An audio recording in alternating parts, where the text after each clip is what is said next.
Au nom du Père et du Fils et du Saint-Esprit. Amen. Proclamation de la bonne nouvelle de Jésus, le Christ, selon saint Jean. Gloire à toi, Seigneur. En ce temps-là, Jésus disait à ses disciples, « Encore un peu de temps, et vous ne me verrez plus. Encore un peu de temps, et vous me reverrez. » Alors, certains de ses disciples se dirent entre eux, « Que veut-il nous dire par là? Encore un peu de temps, et vous ne me verrez plus. Encore un peu de temps, et vous me reverrez. Et puis, je m'en vais auprès du Père. » Il disait donc, que veut dire un peu de temps? Nous ne savons pas de quoi il parle. Jésus comprit qu'il voulait l'interroger et il leur dit, « Vous discutez entre vous parce que j'ai dit encore un peu de temps et vous ne me verrez plus, encore un peu de temps et vous me reverrez. Amen, amen, je vous le dis. Vous allez pleurer et vous lamenter, tandis que le monde se réjouira. Vous serez dans la peine, mais votre peine se changera en joie.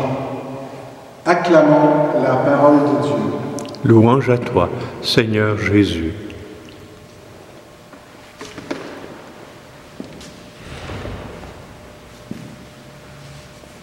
Le texte de Saint Jean qu'on vient de lire est à l'approche de l'Ascension, à l'approche de la Pentecôte. Alors, encore un peu de temps, vous ne me verrez plus, bien sûr, parce que lui, il sait que l'Ascension, c'est dans quelques jours. Il va disparaître physiquement de leurs yeux, mais il va pouvoir revenir sous la forme de l'Esprit Saint. Alors, je suis certain que chacun et chacune d'entre nous, on a expérimenté quelque chose un peu similaire au moment où, dans nos vies, on a perdu un être cher. On a pleuré, il est disparu, on ne le voit plus, jusqu'à ce que, le deuil faisant son effet, quelques semaines, quelques mois plus tard, on recommence à voir la présence de cet être aimé dans nos vies. Ah, il aurait fait ça, il aurait dit ça, ah, je vis telle affaire, il m'aurait appuyé, ah, je sens qu'il est là, il m'appuie. Ben, c'est un peu la même chose avec le Christ.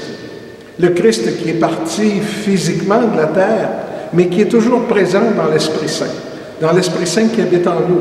On a eu l'occasion de le dire souvent, puis on le répète tout le temps, parce que c'est ça la vérité. L'Esprit Saint habite en nous tout le temps. Alors, oui, il y a parfois des moments de doute, des moments où on a de la difficulté à voir la présence de l'Esprit Saint dans nos vies. Mais c'est dans cette période-là, dans ces périodes-là que l'espérance doit faire son chemin pour nous assurer, nous garantir que Dieu est toujours là à nous aider, à nous appuyer, à nous écouter. Un peu comme l'image qu'on voyait, les pas dans le sable. Hein, vous avez probablement déjà entendu parler de ça.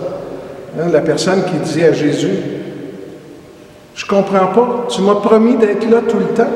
Puis pourtant, dans les moments les plus durs de ma vie, je vois juste une trace de pas dans le sable. » Et Jésus lui répond, « Mais oui, mon fils, parce que dans ces moments-là, c'est moi qui te portais. » Alors gardons l'espérance, gardons la foi, gardons cette joie qui doit nous habiter, même dans les moments un peu plus difficiles qu'on vit présentement.